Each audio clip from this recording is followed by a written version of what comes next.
How's it going, fighters? Welcome back to the TNF podcast with your boys K9C. I'm Shamar the Dragon Fox. And I'm Wolfpack reporting for duty. Wolf, I believe we have a. It might be a post Evo, but I think we have a decent amount of news to go over. So, what do we Absolutely. have first? Well, first off, I want to talk a little bit about the gameplay trailer we got, the upcoming game Bleach Rebirth of Souls. Now, Hmm. I understand that you and I are not so well versed in the world of Bleach, but going off of that gameplay trailer, what are your thoughts on the game? Well, like I remember us saying like back when when we were going over the Bandai panel at Anime Expo. Or sorry, yeah, that we weren't really that stoked initially because we were worried that this was going to be like a Jujutsu Kaisen Curse Clash repeat. But after seeing this gameplay trailer, personally, I'm skeptically optimistic about this new game because like in Curse Clash, like going back to Curse Clash and its dumpster fire of gameplay, um, it like I will say the UI didn't really jump out at you, and it didn't look like there was a lot of effort put into this. But when you look at the this new Bleach game and its UI with all the health bars and the super meters and all that, it definitely looks a lot more polished and definitely looks more fighting game esque. Even though it is like it's kind of like if you put the UI of a 2D fighter over top of a 3D fighter, and weirdly enough, it somehow works for me. So I'm somewhat optimistic about this new game. Yeah, I gotta agree with you on the visuals. Like, this game looks really freaking good. Like you said with the UI, making it 2D on top of the 3D, like it looks amazing, and it really does fit this game a lot, despite the little bit of stuff that we've been shown so far. And so I understand why you would be a little skeptical about it, considering what Cursed Clash ended up going through. I'm a little bit skeptical as well, but definitely more optimistic than skeptical for sure. Yeah, like I think after the initial trailer we got, I think we were both like more skeptical and negative than before, and now after seeing this gameplay trailer, we're kind of a little more put at ease, so to speak. Although I will say it will kind of also depend on how they do the story content, because for those that are fans of Bleach, they obviously know there is a lot to the Bleach lore, Absolutely. and based on what I have seen of the anime, I've seen a bit of the anime. Like I've seen until you get to the first Soul Society arc, and I got like 10 episodes in that maybe. But I do remember that the like a lot of time Bleach's stories kind of drag on a bit, and there's a lot of not filler, but they take a long time just to finish one fight. So it's going to be interesting to see how they tackle that in a story mode for a fighting game like this.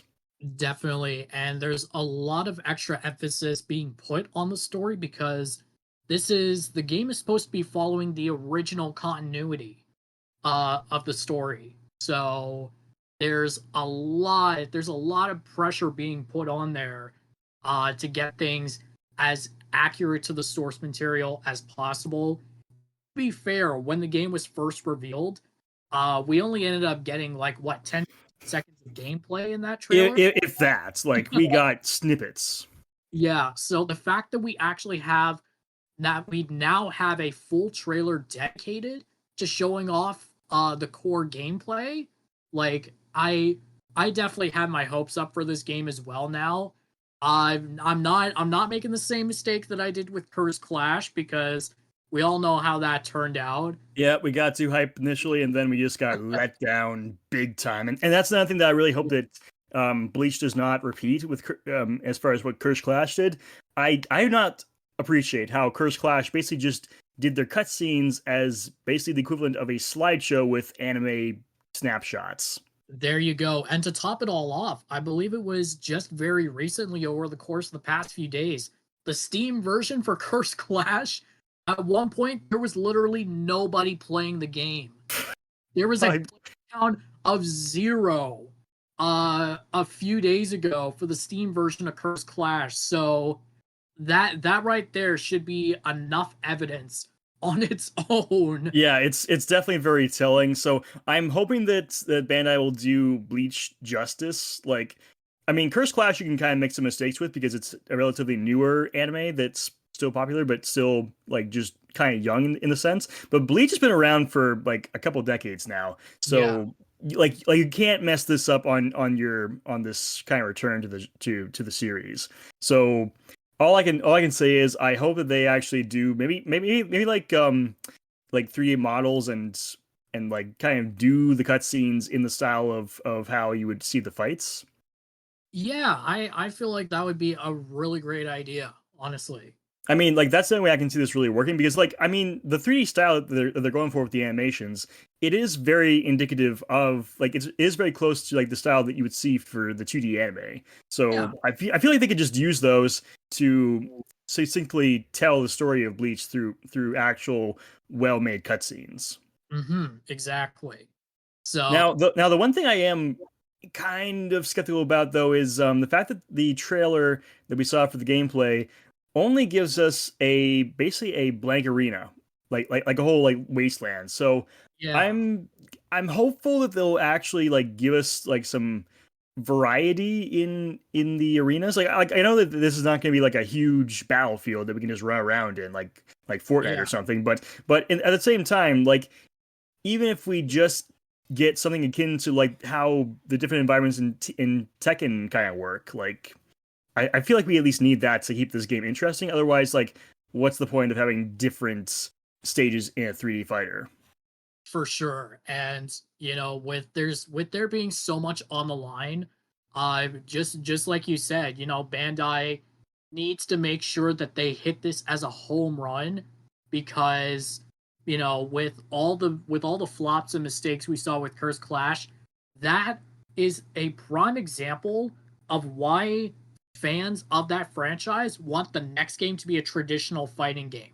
They don't want Yeah. a repeat of the disaster that was the Arena Brawler First Clash. So, considering that Bleach has been around for a much longer amount of time, it does give Bandai a lot more to work with.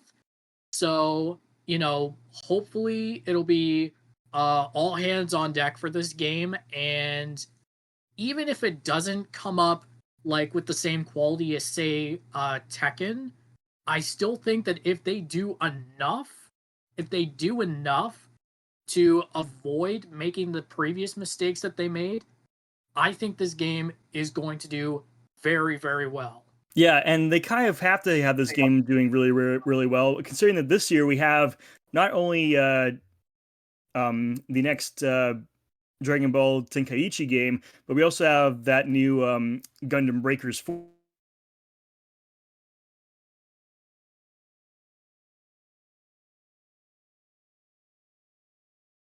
momentum going. Then they really need to have Bleach really land solidly in 2025 Yeah, and have it land solidly enough that they can actually make a sequel off of it. agreed. So that's that for Bleach Rebirth of Souls. We're continuing on with trailers here.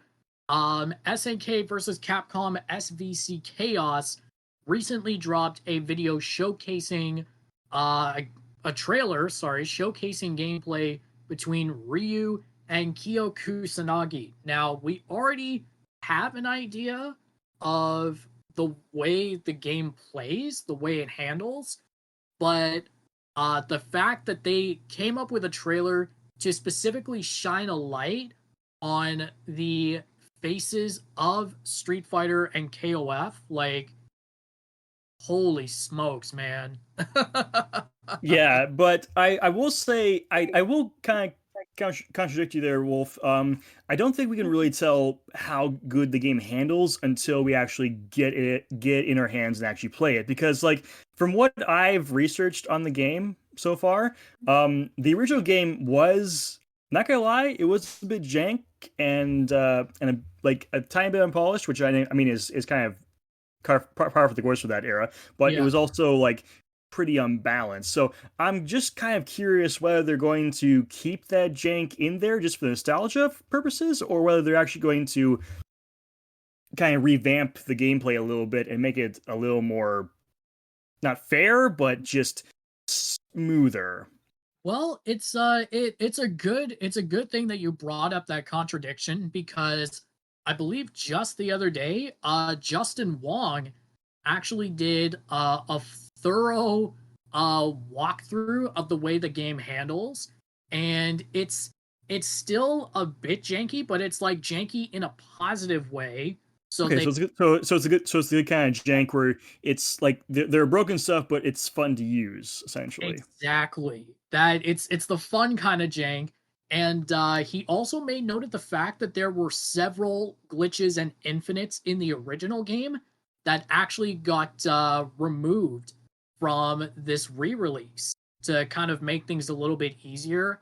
Understandably, I get that some people are upset about that because I mean that's one of the many joys of playing a fighting game is trying to discover, all these different glitches and bugs and stuff like that and seeing what kind of infinites you can pull off. I So know, like it's kind of the same satisfaction you get from that one shortcut in Rainbow Road in Mario Karts. Like just there you finding go. that and like just finding that and using that to its best potential is just a fun feeling. So yeah, I totally get why people are going to be a little bit upset that some of the glitches have been taken out of this newer version of SNK versus Capcom. But at the same time, I think it is for the best to make things a little more accessible to newcomers. Definitely. Like just because all of those glitches and infinites from the original are not coming back doesn't mean that there won't be any infinites or glitches at all. And lucky for us, the game is now officially out on all platforms. It's live on consoles. So I am very much looking forward to finally getting my hands on this.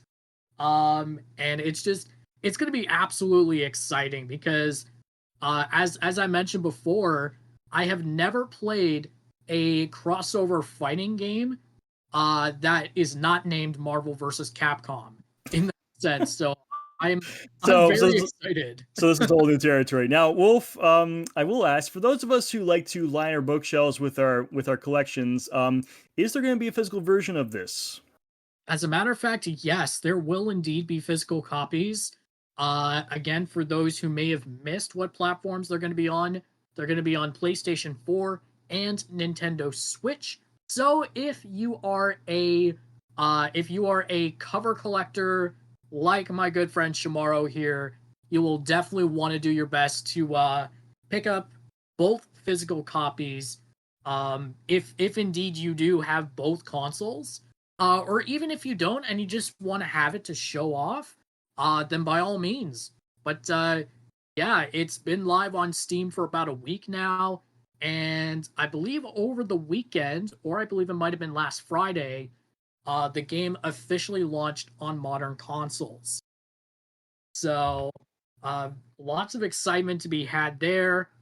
And speaking of stuff that has been revealed, remember how we mentioned that Kevin Rain had been confirmed for Fatal Fury's City of the Wolves? Yes, I do recall that. As it turns out, again, over this past week, we got yet another character revealed. This time, Billy Kane, who was last seen in Garu Mark of the Wolves.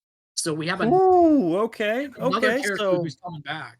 so like our prediction that they're gonna just keep pumping out stuff like year round until this thing comes out next year is pretty accurate then.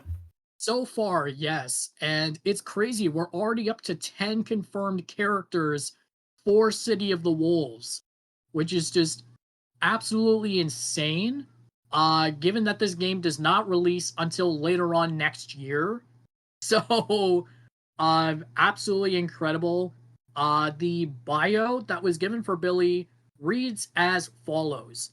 As a loyal right hand man to the infamous Geese Howard, Billy has taken the reins of the Howard connection following his late mentor's demise. He now leads the syndicate. He is consumed by the challenge of guiding his bereaved family of associates into a new era.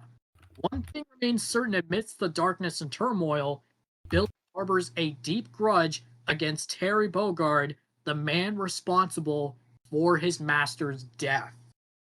So it is very, very clear that Billy Kane is making an impactful return to the Fatal Fury franchise with murderous and vengeful intent. So it is, Wow. oh my gosh, man. This is absolutely incredible. 10 characters already, with Billy Kane being the most recent. Like, and like you said, like, they're probably just going to keep on pumping out more characters as the rest of the year goes on. Yeah, it's going to be interesting to see just how big this roster gets. Yeah, because like we're already just too shy from a dozen. I can imagine this game is probably going to have, at the very least, 25 characters. At the very Yeah, least, probably not to mention all the potential for DLC because like I mean we have that new RF fighting game coming out in the near future that's been announced. So right. and like like that series is basically a prequel to Fatal Fury. So you gotta wonder how the crossover potential is going to happen there. Oh, definitely. And I mean, like, this year has been the year of crossovers. So, it's no surprise that that is going to be a huge discussion topic for those within the entire FGC. So, it's going to be very, very cool to see how the rest of the roster shapes out for Fatal Fury City of the Wolves. And actually, there's two more pieces of news that we need to get to. I'm saving the very best for last, though. First, I want to talk about, and I apologize for the abrupt transition there. I want to talk about an IGN interview that happened at Evo Vegas with the developers of Tekken, including Katsuhiro Harada himself. And one of the main talking points about it was why he chose to cover up the true status of Heihachi Mishima. Yes, I would like to know that myself because you know me. Heihachi was my boy in T7s. Like he was the guy I really connected with as far as like like his fighting style. So I mean, I was a bit bummed when he got killed off at the end of T7. So I'm very curious to hear what the excuse is for tormenting me for an entire year and then bringing him back from the dead. Explain, please. Uh, well, I'll at least tell you this: you were not the only one that felt sad when Heihachi was killed off at the end of Tekken 7.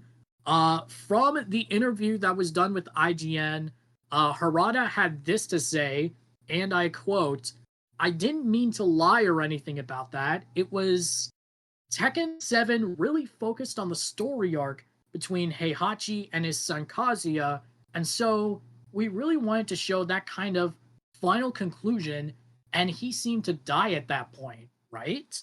But then, after that happened, Tekken 8 was released, and we put a lot of effort into the story, and the fans really seemed to be engaged with that.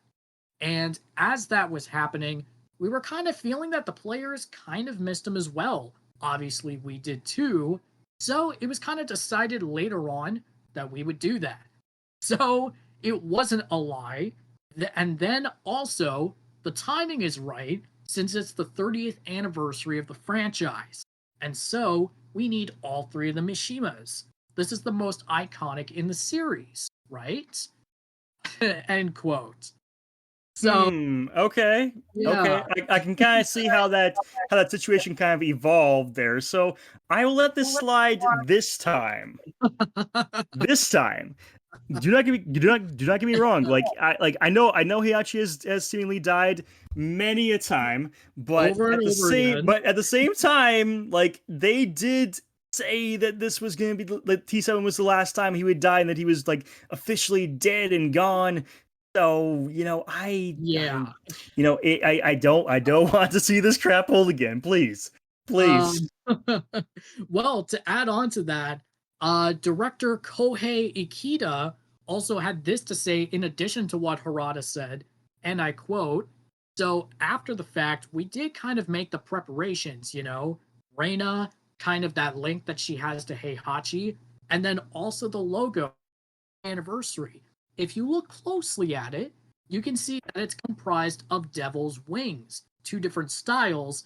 But if you take a step back and look at it, it actually looks like the silhouette of Heihachi's face. Oh, what? Wait. So we were Dude, doing okay, some of the yeah. preparations in the background. End quote. Huh, okay. Okay. I am now looking at the Tekken 30th anniversary logo in a new light now. That hmm. Crazy. Hmm. Absolutely insane. And you know what? Like everyone's looking at it differently now because prior to Evo Vegas this year, nobody would have figured that out. There's absolutely no way any of us could have figured that out. But alas, here we are. Harada and company finally gave us a proper explanation. And yeah, we have a lot to look forward to for Tekken 8. And now for a few months now, Lydia Sobieska just dropped this past Friday, or sorry, this past Thursday for all players. So she's now officially playable, but as we mentioned in the previous episode, we will have to wait until fall of this year for Heihachi to be made available. So it's a shame that we gotta wait, but the fact that we have to wait just makes it that much more worth it when he finally does become playable later on this year. So that's that for Tekken. And then also this past Friday, a massive day for the Mortal Kombat community. The MK1 panel was done at San Diego Comic-Con, and we have a lot to unpack from that panel. So, first and foremost, we are officially getting DLC story expansion for MK1, and it is titled Chaos Reigns.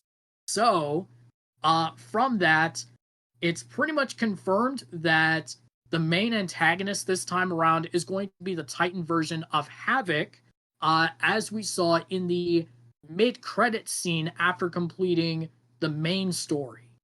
So, I know you and I have never really been one for playing as Havoc, but what do you think of Titan Havoc being the new antagonist after having dealt with the deadly alliance of Shang Tsung and Quan Chi in the main story? I mean, I'm pretty solid with it. Like, I mean, it's good that MK1 is getting us more in tune with some of these more obscure characters, and indeed some kind of new alternate versions of other characters. So, you know what? I'm all for it. Like, I think we need to get away from like the legacy characters that have been just being shown over and over and over again. Like, I think some variety like this is good for the franchise.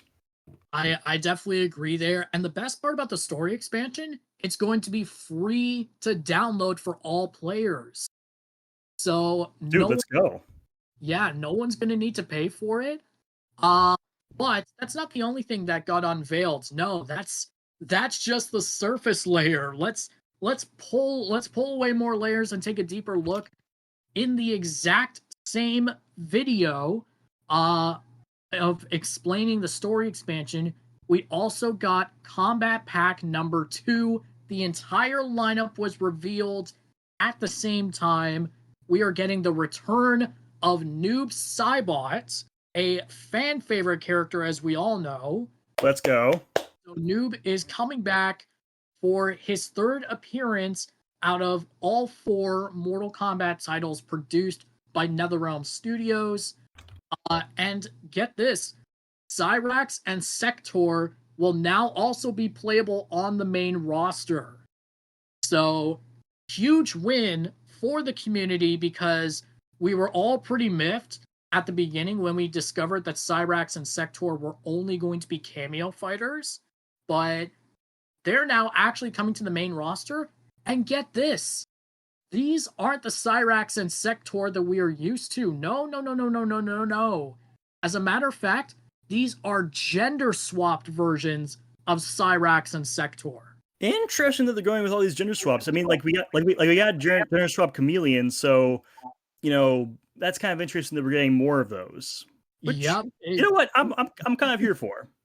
Yep. And on top of that, Cyrax and Sector are not full cyborgs this time around. Instead, they're actually cybernetically enhanced. So that also adds an extra plot twist there to set apart the legacy Cyrax and Sector from our new era Cyrax and Sector. So I am all for it. I know people really shit on NetherRealm for, replacing cameo Johnny Cage with Janet Cage, the female variation of Johnny. But honestly, I'm very curious to see if they decide to do more of this in the future. I'm very excited to see what that holds. Now, Hmm. in addition to our well-known characters coming back with some twists, we also have our guest characters. Oh yes, second combat pack. What? Okay, what do we get? What do we get? So remember how we got the T800 Terminator model in MK11? Right, the not Arnold. Well, now we are getting the T1000 model from Terminator 2. Okay, okay. I'm kind of liking this. I will say though, how are they gonna handle this guy's voice because he'd never actually talked in like an original voice line in T2, as far as I know. Yeah, you're on the right track with that. What I'm thinking is going to happen is, well, because this is a completely different universe, right? So Right. maybe he won't be mute or anything like that. Maybe they will give him a voice. Or if they decide not to, it will probably just be like battle grunts and stuff like that. But yes, as a matter of fact, we are getting the T1000 model from Terminator 2. We are also getting this caught me way out of left field, but we are actually getting uh Conan the Barbarian. Let's go. We're getting Conan Let's the freaking Barbarian, bro. go. Yes. Oh my Okay. Now, now, now, god. now. With that said, I am now wondering which Conan. Honestly, I have no idea. They did not specify. We just know that it's Conan the Barbarian. And what I'm praying for is that this time they actually do get Arnold Schwarzenegger to voice him. I mean, if they couldn't get him for the T800 and last time, I think they should just avoid that version of Arnold because I mean, I forget who the other actor was who played Conan well, but I think they would have a better chance of getting that guy on board for VA instead of Arnold, honestly. Yeah, that's fair. I mean, I'm biased because I really wanted Arnold to voice the Terminator in MK11, and we didn't get that. Yet somehow we got Sylvester Stallone to voice Rambo. So that's just me. Obviously, I'm biased. Um, but nonetheless, Conan the Barbarian and the T1000 model from Terminator 2, and then they are bringing back an icon in horror movies. They are bringing Ghostface from the Scream franchise into MK1. I wonder if we've run out of horror movie icons at this point because like there are a lot in MKX and MK11. Well, So actually, not necessarily that much. If we go back a little bit, MK9 had Freddy Krueger, MKX had Jason, Leatherface, Predator, and the Xenomorph Queen from the Alien franchise. And MK11 was all about the 1980s action heroes. right, So but we still got like didn't at some point we got like Jason Voorhees, Freddy Krueger, and Pinhead. no, we did not actually. We did not. We got Jason, but he was only in MKX. We got Freddy Krueger, but he was only in MK9. A lot of people were requesting Pinhead for sure. A lot of people were requesting for him. Wait, A but we lot, didn't actually get him. no, we did not. Okay, my memory of the old MK games is spotty at best, apparently. It's all right, no worries. But yeah, Ghostface is joining the crew, and I actually kind of like the way they're setting this up because they're kind of bringing like they're bringing the themes, the DLC themes from 10 and 11 and combining them into one single game. So with how MKX had a theme of horror icons and how MK11 focused on action heroes from the 1980s, they're kind of combining that. And surprisingly, I think it works. I think it does too. I cannot lie. I do think that this is a excellent move, like combining the two themes, because I mean both work in MK, and both have been shown to work by themselves. So why not put them together? Although I will say, like, I can understand how like Conan would fight, because barbarian. It kind of writes itself. But I'm kind of curious to see how they're going to handle Ghostface, because Ghostface is typically just a knife wielder, and he also has the walkie-talkie. So, I mean, aside from the fact that the Ghostfaces, they always work in twos. Aside Yeah. from that, I'm not sure how that's gonna work in terms of playstyle. So I'm curious to see how they're actually gonna make Ghostface fit into a combat game like this. Well, they did manage to make it work in MKX when they had Jason, because I mean, Jason, he just has his brute strength and his machete. So Yeah, but as that's kind simple of as that, they well, did make it work back then. So I have a feeling they'll make it work again, but that does come with its own risks, obviously.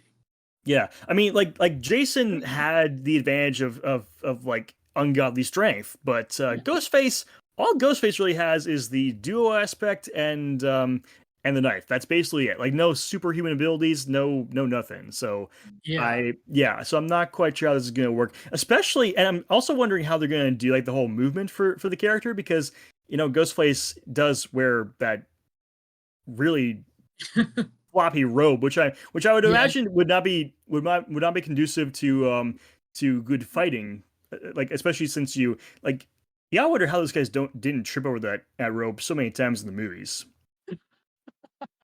Dude, this is Mortal Kombat. Literally anything is possible. So, I mean, all sense of reason can be thrown right out the window. You could just yeet that out of there. Okay, fair enough, fair enough. Oh man. But yes, that is the full combat pack 2 for MK1, and for pre-ordering the Chaos Reigns expansion, we are actually getting 4 pre-order skins to go along with it. So we'll be getting an Empress skin for Melina, we'll be getting an Ultimate MK3 skin for Noob Saibot. Apparently they decided to add Sub-Zero's Ultimate MK3 skin into this, which is kind of weird because they already released it in game where you could get it through the premium shop. So that's going to be a little odd. I'm not sure how that's going to play out.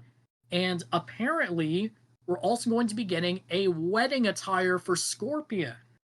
So Hmm, I'm that's I'm that's I'm going to be kind I'm very kind interesting. I'm kind of curious about that one in particular, because like when they say wedding, do they mean like traditional Japanese wedding, like going back to his roots, or are they gonna like put him up in a tuxedo and tie?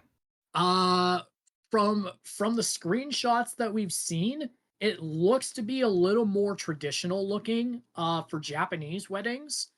So I mean, I won't lie, I do think Scorpion would look great in a tux, but they're definitely going the more oriental route with this. Which is very good for like the whole vibe of MK. So I totally get that. Although Exactly. now I'm kind of wondering, if he's the groom, who's the bride?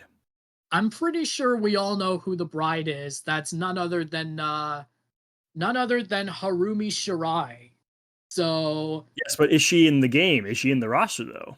no, she's not in the roster, but she is mentioned several times in different pieces of pre-battle dialogue. Right. So if Scorpion has his whole wedding attire on, is that maybe perhaps a subtle hint that we might be getting his wife in a bride's dress at some point? I mean, maybe, but here's the problem with the combat pack. With the second one, obviously we've got our main fighters, but there's no cameos. So of course we're asking, where are the cameos? The answer: we're not getting any cameos for combat pack 2. So unfortunately, we're not going to see any of that. And plus, Um, Despite this being a decent lineup, clearly this is not what a lot of people wanted. As far as the second combat pack goes, because I mean it's great we're getting Noob Saibot. Everyone's been waiting for him to come back, even though we did have him in MK11. Um, but like, where's Jade? Right? I know. That's what I've been saying. Of course, that could just allude to there being combat pack 3 in the works. Well, only time will tell on that one, but for now, Jade pretty much vicariously lives through Chameleon, at this point. So it sucks that we're not getting Jade, at least for now, anyways. Um, I would have loved to have had like Sonya or Jax in this as a main roster fighter. That would have been brilliant. Yeah, that would have been good, but no, they got relegated to cameo status. Yeah, and not to mention Kano too. Like, dude, like going back and playing MK11 just reinforces how much I miss having him on the main roster. Yeah, that is kind of sad they got relegated to cameo status. Like at this point, it kind of seems like a curse to get relegated to cameo status. Right? Like I don't know. I mean, I don't want to be that guy, but I kind of had to be that guy for a moment there because, I'm speaking what's on most people's minds. Right. But nonetheless, it doesn't mean that I'm not looking forward to this because gender swap versions of Cyrax and Sector, that's got me hooked. I'm curious to see what sort of changes they have made, if they made any changes, to the way Noob Saibot plays. And I'm even kind of curious at trying out the T1000 and Conan as well. Dude, So, I can just imagine what the T1000 fatalities are going to look like. oh man, they're gonna be brutal. I can tell you that much. Here's my predictions. Like it's either gonna be one, he like goes into liquid form, goes into the person's orifices, and then explodes them from within, Oh, or oh, or oh, they surround their body in the liquid and quicksilver ooze stuff, and then crushes them from the outside. those, oh my god, just even trying to visualize them is painful. I Oh know, my, yeah. So those are my two predictions for the fatalities for the T1000. I mean, like oh man. for I mean, like for the brutal for the oh my gosh, I'm blanking on the terminology here. The brutal hit, the brutal Oh, ah. the fatal blows. Yes, fail blows. Thank you, Wolf. Yeah, for the fail blow, like I'm pretty sure that's pretty cut and dry. I mean, like the T1000 is known for a lot of like swords and spikes and stuff. So I feel like Oh yeah. that's going to be utilized for the fatal blow. But yeah, um, either exploding from the inside or crushed from the outside. I can see that as being the two opportunities for the for the fatalities. And if they don't do that, I'll be very surprised. I same here, man. And speaking of finishers, uh a lot of people have noticed a pattern in regards to different finishers being added in various Mortal Kombat games. So in MK9, they brought back Babalities, which I still feel like was a terrible idea. Yeah, that I don't get that. I mean, like the one good thing we got out of Babalities was that one short from Dorkly. Yeah, that's true. Yeah, that is very, very true. That's That one like, was honestly hilarious. yeah, Basically you make the opponent into a baby and then you're suddenly a new parent. yeah, exactly. So they brought back Babalities for MK9. They brought Brutalities back for MKX. They brought Friendships back for MK11. So guess what they decided to bring back for MK1? No way. No way. Are we actually gonna get Penguin Scorpion again? We're getting Animalities coming back. Yay! Animalities are Finally. coming back. However, Oh. there will be no Penguin Scorpion. No, come on, No, NetherRealms. they Why? no. NetherRealm said that stays in the past. We are keeping. No. No, the Penguin was classic. Come on. You Well, can't. I mean, it didn't make sense though because How is it That was the fun of it. Like you say yourself, like MK is all about being crazy and well, just I mean, yeah, audacious. Like, but but come on, that was the whole charm that the penguin made no sense, and it was funny for that reason. Like it's iconic. Come on, how can you bring animalities back and not bring back the most iconic animality ever? well, see, the thing Seriously. is, the thing is that they rectified that in MK4 because Scorpion's second fatality in MK4 was actually an animality of him turning into a gigantic freaking scorpion. Yeah, Because like I it grant you only that, makes like, sense. It only makes sense for a yeah, guy I grant you to that turn that into makes a sense, and scorpion. it's good they did that. But at the same time, like you could bring back the penguin too. I mean, I'm sure there will probably be an Easter egg somewhere in MK1 that references his original animality.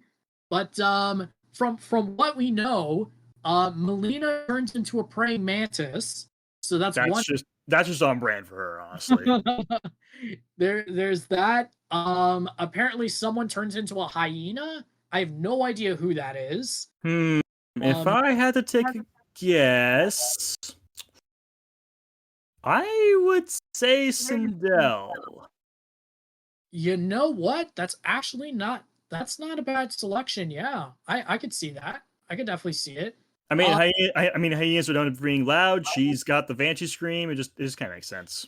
that's true. I'm trying to remember what Gearus turns into. I can't remember, but it's something crazy. But then the specific one that they actually showed off at the very beginning was Rain's animality. You will never guess what this guy turns himself into. Let's see. If they're trying to keep the thematics strong in this game, then let's see. Water powers, Asian heritage, water dragon. Nope. Good choice, but no. It is it is probably the most hilarious thing that you will ever witness. Hey. Now you said that, I'm gonna guess once more. Hippo. No, and actually there we go. That's what it was. Gears turns into a goddamn hippo. Wait, Gears is the hippo? That makes no goddamn sense. I mean, I don't he's know all about why. I don't know he why, but it's like weird. At least I I think that's what he turns I into. mean, like I would have thought Gears was would be some sort of desert critter or something. But Maybe hippo like a that rhino or something. I don't know. That makes no sense. Okay, so what's Rain turn into then? He turns into a fucking pufferfish. I He what? turns into a friggin' pufferfish. I I I I don't. Like here's why it works. Here's why it works because Okay, please explain because my brain is getting a 404 error here. okay, so you know how Rain can pretty much transform himself into literal water, right? So Right. he'll go inside his victim's body, and then you know how pufferfish um have Oh, okay. So basically, my idea they have for to the stand up. T. So basically, it's my idea for the T1000 fatality, except just water and pufferfish. Exactly, because you know how pufferfish are poisonous Right. like that. So they actually inflate within their victim, and literally, like their spikes or whatever, they actually protrude out of the victim as they inflate, and it's just boom, explode. Okay, that is actually sick. Okay, I approve of this one. So yes, out of everything that they could have possibly done with Rain, they turn him into a poisonous pufferfish. That okay. Now that you've actually explained that one, I will agree that is a definite awesome animality. I'm still tipped they didn't keep Scorpion's penguin, but you know what? This is a pretty good trade off. I will say. Still don't understand why Gears is a hippo, but you know what? I'll take Rain's pufferfish any day. Yeah, that is pretty much everything we ended up getting from the MK1 panel at San Diego Comic-Con this past weekend. So, with all the news wrapped up, we can now get into our indie spotlight. And Shamaro, you found a very interesting one that also has a sequel coming up as well. Yes, so I believe I may have touched on this like earlier, like in season 0 of the podcast, but just to reiterate for those of you who may not know it, there's an older fighting game on Steam called Hyper Fight. Now this one I'm not gonna lie, it's pretty rough around the edges and it's pretty jank. Basically, the whole claim to fame of this one is it was kind of like a like characters were kind of all over the place. Like you had like one guy who's basically just a literal Shoto. Like his name was actually Shoto, um, or no Shota. And yeah, he was basically like your typical Ryu character. Then you had this one guy who's basically like a Ronald McDonald fast food guy who just threw fast food at you. There was a Yo-Yo girl. There was a Grim Reaper type girl. There was a frog karate master thing that would shoot poison bubbles at you, and there was like another guy who used a sword, and there was even this one character that kind of worked kind of like ice climbers from a smash, where basically you start out as just this blob with one of those propeller hats, and you could split apart and control both things. So Damn. yeah, it was pretty out there, and I'm not gonna lie, it was very unbalanced. Like basically, the way it works is, if you win a round, it's basically kind of like a tug of war in terms of like winning rounds. Like you win a round, and that gives you a bit of power into your power meter, and you can spend that to do super moves, and basically, however many basically like super move 1 uses up one bar meter, and super move 2 uses up 2. Right. So pretty straightforward.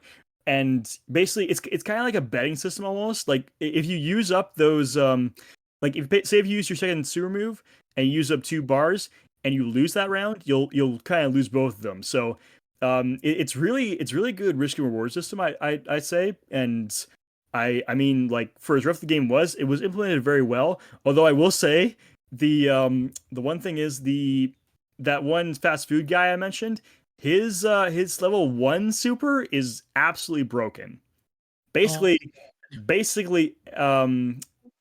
he basically just disappears and then comes down from the sky and drops a giant sandwich on you. And you can actually infinite that, especially if you use especially if you combine it with his level 2 super where he stops time. what the fuck? I know. I told you like this game is jank, and it is very unbalanced. That But is fucking weird. but nevertheless, it is actually a very fun game. And you know what? It's not impossible to get through the arcade mode. I've gotten through the arcade mode before. It just takes a lot of strategizing and really knowing your character. Holy Like like shit. like a fighting game. But yeah, it is good for what it is. It basically harkens back to the old like arcade like janky fighting game stuff that we all love. And I gotta say that this is one of the first fighting games I ever tried on Steam, and it's very near and dear to my heart actually. But the big news about this game, though, is that recently I was on my Steam library, and you know how they have the little how they have the like little news blog posts at the top of your feed. Oh yeah. Well, recently I discovered apparently there's an announcement going on right now for Hyper Fight getting a sequel, Hyper Fight 2. Oh, let's go. Oh, And hell let and let me tell you, I think the devs have really made a fair attempt at cleaning up this game's stuff, because like I liked the one trailer that they have on the Steam page right now, and it looks so clean. Like the backgrounds look a lot more detailed and well made. The characters have much better pixel art. Like they actually look just like 16 like 8-bit blobs. And um and and the combat looks way more smoother. Like old combat from Hero Fight 1, basically it was all just like janky going back and forth. Jumping was kind of like jumping in that game was kind of like the original Mega Man, where you had to commit to the jump and just kind of go for it and hope you didn't die. And yeah, but this game, it looks so much cleaner. Like it feels like it went from, like honestly, like if like I get the same sort of evolution feeling thing as I would get between like Street Fighter 1 and Street Fighter 3. Ah, okay. Like that's kind of evolution track I see in parallel with this hyper fight, yeah, with the hyper fight series. Gotcha. And even better, although some select voice lines were available in the first game, it looks like this game might actually have like actual like intros to the characters, and possibly I cannot confirm or deny this, but based on how much effort they're putting into this, I would guess that there might be a story mode in store for us, not just an arcade ladder. Oh my goodness. Wow.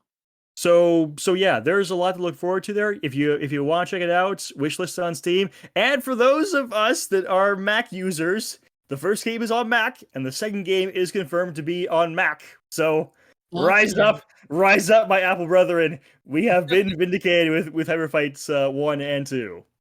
Fuck yeah, man. Feels so good when it's on multiple versions of PC. That's It just it freaking does. Yeah, fucking awesome. yeah, it's on all the versions. It's on Windows, Mac, and Linux. There you go. So even if you are a Linux user, you can play this game. Let's go. Yes. Yes. That's So fucking yes. awesome.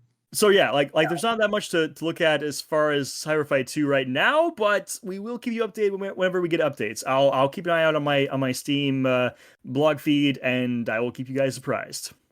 Absolutely. So we still have a little bit of time, enough for a discussion topic, and this is one that we've actually kind of just like freelance discussed about in passing, and it's regarding character customization for tournaments. So there were actually some rules in effect during Evo Vegas, where apparently you were not allowed to customize like the color of your character's outfit for whatever reason. And like I want to get like some I want to go through some more detailed thoughts about this, because I again, this is entirely subjective. Everybody's got different views on this. So Shamara, what do you think about the rules that are set in place for character customization for tournaments? I'm just gonna say right now, that's a bunch of bull. That is so much bull because like the whole the whole like one of the big draws to the fighting game tournaments is to see all the personalities of all the different players. And so if the players can't show their personality through their character selections, then what's really the point?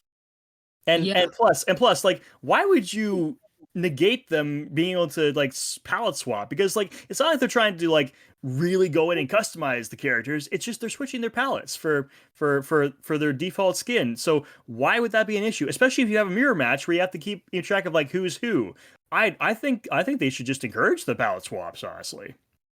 yeah, I definitely agree with that. And to an extent, I understand why character customization is a no-go for tournaments, because I mean, in one regard, like if you went through like the customization for Tekken characters, I mean, I can see that as being a problem because then like if anyone's gonna be like you, Wolf, like they're gonna be there like for 10, oh yeah. 20, 30 minutes customizing the character, and people are just gonna be like, get on with the fight, get on with the fight. So yeah, I kind of understand that level of customization being banned, but like palette swaps are just a bing bang boom and then you're ready to go. Why is it such a problem? I don't get Well, that. here's the part where I kind of understand why it's a no-go for tournaments is when you have the ability to customize a character's move set. For example, if we go to MK11, you actually had the option to swap out different special for each of the variations you create. And so as a result of that, that ends up creating some very uh not so pleasant situations in which, you know, you have moves that are really fucking powerful and can, you know, create these insane combo chains and whatnot. So hence the reason why there is a tournament setting that locks the character to a default variation with, you know, a move with a set of special moves that are already locked in and cannot be adjusted. I mean, sure, that's fair because like I mean, on the one hand, it would be nice to be able to like pick your loadouts and then like you have to use that as part of your strategy to defeat your opponent. But on the other hand, yeah, I can see if you just put in all like the most powerful moves for that one character, you're basically just like making a one-sided fight without even trying. So I can understand that, but then we come back to why are palette swaps such a problem? Why can't you just have like the standard character set up but still, you know, choose how you want your character to look? Because again, it's all about like part of the draw of these events is the personality of the players. And again, they show a lot of the personalities through their palette selections in their characters. I absolutely 1000% you're correct on that. I do remember there was a particular game at Evo in Vegas that had a rule in regards to that. I believe it was Grand Blue Fantasy versus Rising, and the rule was that color number 20 could not be selected, that it was banned for all characters. And apparently I learned after doing some research that color 20 is a gold palette for characters. So I mean, in that regard, I can kind of understand why they didn't want that being in because like, have you seen like the gold suits for T8? Those are yeah, so gaudy and bright, and oh, it hurts to look at them honestly. So I can yeah, understand it. Like, if there are bright like color palettes like that, I can understand why they would want people to not choose them. But like if there's a ban on like all palette swaps in general, I don't get that because like there are plenty of decent like palette swaps that you could do that really show off your personality in the player. So why would you ban that? for sure. And like for the most part, even when you get into mirror matches, there's no opportunity to go for a different cosmetic look or anything. It's just your default player one and player two palettes.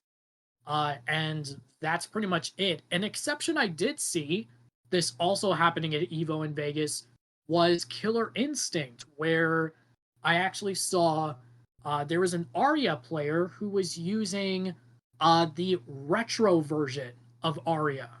So That is a bit interesting. yeah, so in the sense of, some games allowing it and others not allowing it, Killer Instinct was a really really unique case because I believe in addition to the player that was using a retro version of Arya, I also saw a player who was using a retro version of Saberwolf.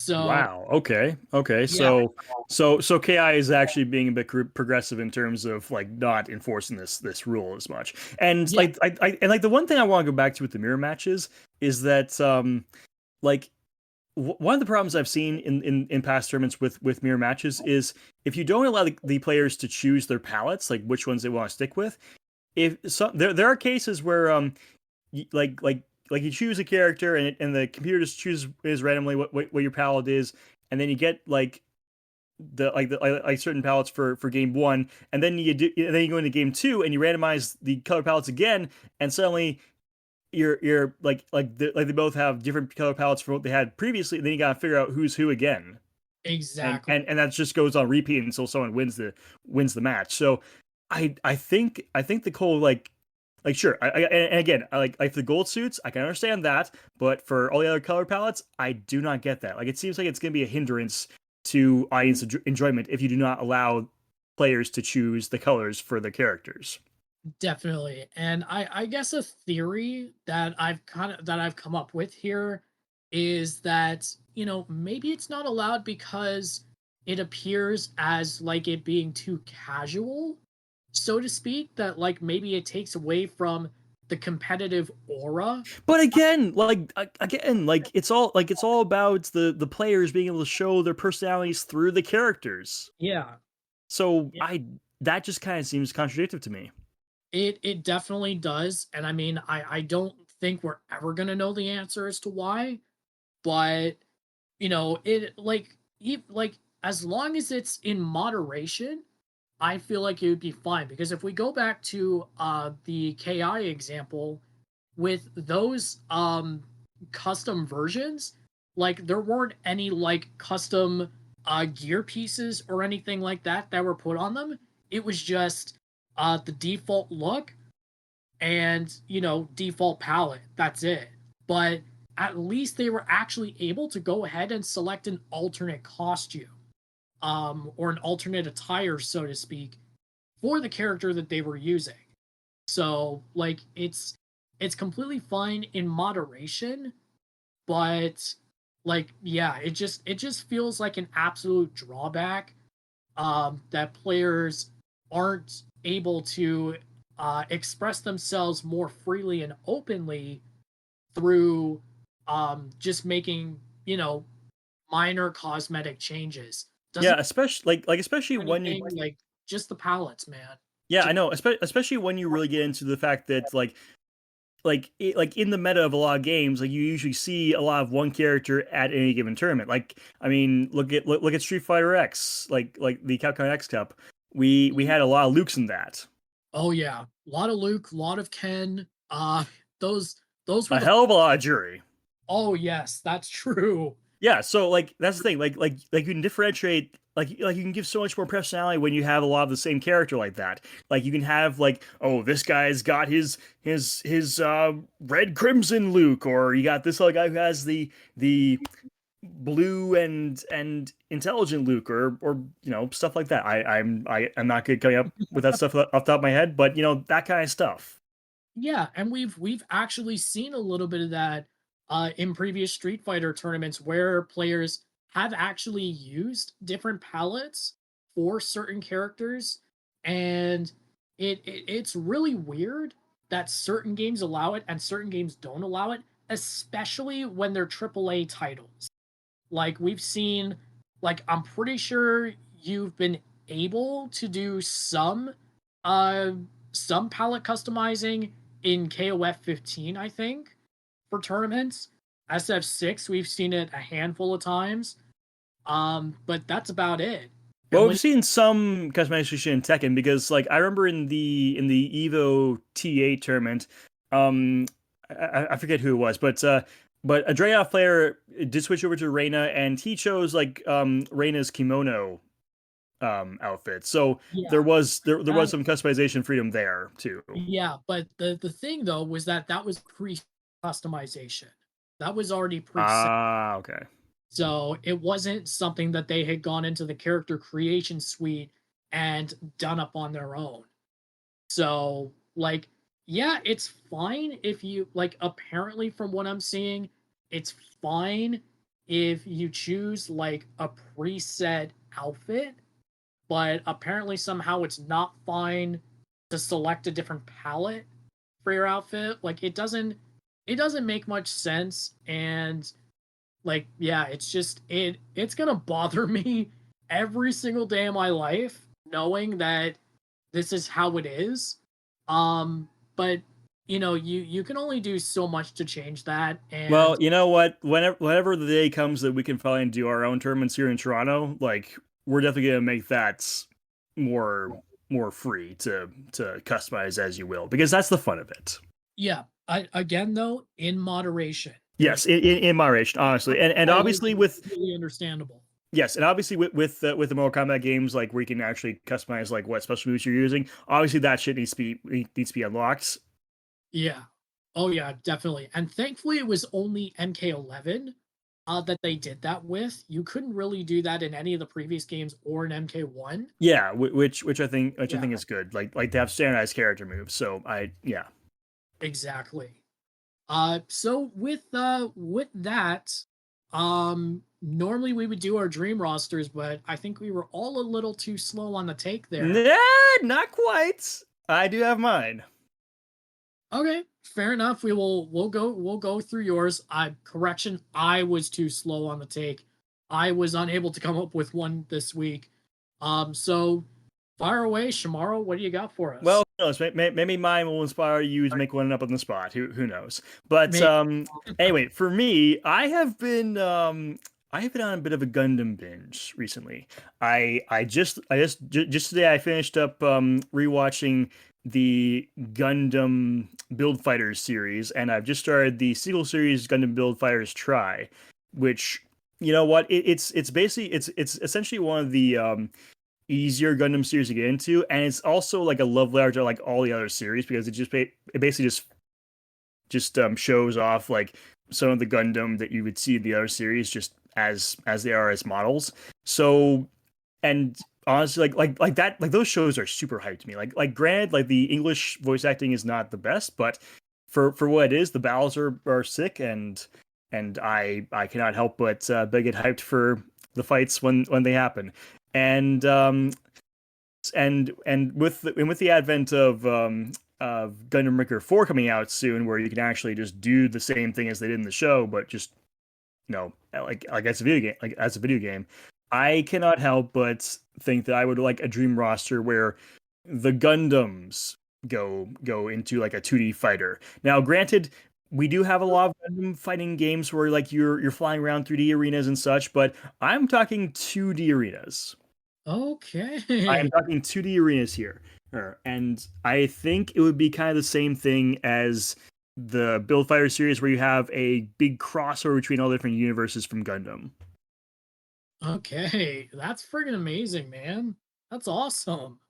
Yeah, like I can definitely and based on like how Build Fighters can do some of its like super moves, I would definitely say there would be a lot of UI integrated stuff in this fighter. Like I can definitely see like ammo reserves, I can definitely see like charge up for beams, and like beam sabers are obviously a thing too, and like some Gundams are known to use martial arts as well, so there's a lot of variety they can do here, plus like this would be a perfect game for customization.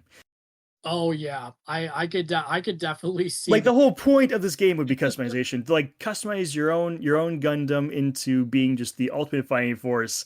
And you know what? If this game ever got made and it did end up getting put in the tournaments, that would be the one game where they actually can't ban customization because that's the whole point of it. Exactly. Like if there's one thing that we know about the Gundam fan base, like that is what draws them in. So like Exactly. that would be absolutely incredible. Um just super freaking awesome. Like I can't even put into words how awesome of an idea that is. Yeah. So 2D anime style Gundam game. Come on, Bandai. Like this is basically just money on the table there. Take it. Take it. There you go. Hopefully something like that does end up becoming official in the future, because I mean there is such thing as having too much of a good thing, but I feel like if done right. It is hard to have too much Gundam there, Wolf. It is very hard to have too much Gundam. I mean, like this series has been going on for like what, like all like 3.5 decades now. So Well, I was gonna say this would be the one exception. yeah, This would definitely be the sole exception to that rule. Um, but yeah, excellent choice there. For a dream roster. Unfortunately, that did not spark any sort of ideas off of my head, but but Gundam is freedom. Gundam is I imagination. Come I know, on. but it's like I can't. It's so weird with me because I can think of stuff like immediately off the top of my head, and then there's stuff where it's like it takes me several hours for me to think of, and this just so happened to be one of those times. So, Hmm. Okay. but Well, fear not, I will have one ready to go for our next episode, uh, good. in which I believe pretty much we can end the episode right here. So yeah, with all that said, we appreciate you guys tuning in as per usual, supporting us each and every week. You know that that is pretty much the other main reason why we do this. Um, and so just yeah, tell everybody you know about Canine Calamity and the True North Fighters podcast, because we may have just passed the 25th episode threshold for season one, but we are not done yet. We are just getting started. Plenty more to come as the months and the years go by. So, yeah, overall, just thank you all for your unwavering support. Um, and yeah, plenty more fun will be had in the coming months and years. So, on behalf of Canine Calamity And of course, with Pharaoh not being here, on behalf of him as well, we thank you all for tuning in one more time. And yeah, so this is Wolfpack signing off. This is Shamara leaving the dojo. Stay cool because it's still summer. Oh god, it is a scorcher out here. Like it's like I think we've gotten into whole like heat wave in the GTA at this point. I think we're getting to like the tail end of it at this point, but there's still a month and a half left to go, uh, Yep. or at least before it's officially fall on the calendar. Obviously, Mother Nature doesn't run by the calendar, so you know, could be fall sooner, could be fall later. I'm hoping sooner. I probably, nonetheless, stay cool out there because it is still very hot out, albeit still very beautiful out. Very indeed. And yeah, most importantly, as we always say on the podcast, fight on. Fight on. We'll see you guys in the next one.